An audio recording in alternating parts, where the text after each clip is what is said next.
The following segment is sponsored by GILMAN Bedigan. It is 7:44. If you or someone you love was attacked by a dog, it's important to understand your rights. This morning, attorney Charles Gilman with Gilman Bedigan LLC is joining us live to weigh in on this. Charles, great to see you live and in studio. Thank you. It's great to be here in person after 18 or 19 months, Megan. Oh, my goodness. And here we are talking about a very important topic, one that's pretty prevalent. The CDC estimating, Charles, more than 330,000 ER visits in 2019 related to dog bites. In these situations, who is responsible for paying for that visit? Well, it depends on the type of dog and the exact facts, but a lot of times we see that the dog owner is responsible for paying the medical bills, the lost wages, and any other damages that the attack victim suffers as a result of being attacked by the dog. What are the most common injuries that you see? We see puncture wounds. Most common are probably the puncture wounds. Unfortunately, sometimes we do see children that get mauled by the pit bulls or the Rottweilers or something like that. And, you know, they have facial injuries and terrible injuries because they're small little humans. And, you know, a dog with that force and power can really do a lot of damage.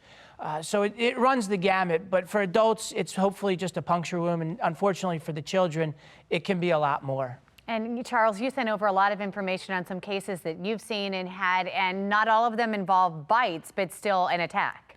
Oh, absolutely. You can have a dog that scares a person, you know, an unleashed dog or a dog that's not behind the fence. It starts running after a person.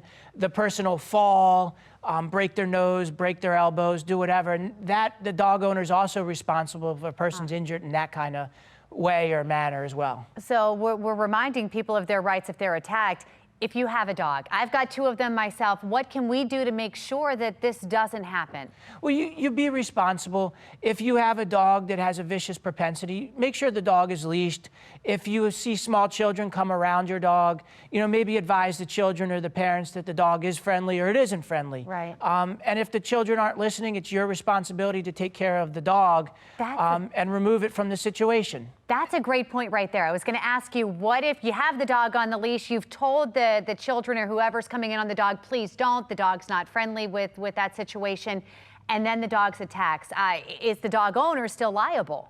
That gets to be a little bit sketchy because if the child was provoking the dog or the other person was provoking the dog, you know, there may not be a definite liability issue there on behalf of the dog owner. But what I always tell people is the question that you asked is it's just easier to avoid the situation by taking your dog out of that situation, not giving it the opportunity to attack that person. All right. Charles, some great information. Thank you. Oh, it was great to be here in person. Thank you. Yes. 7:47.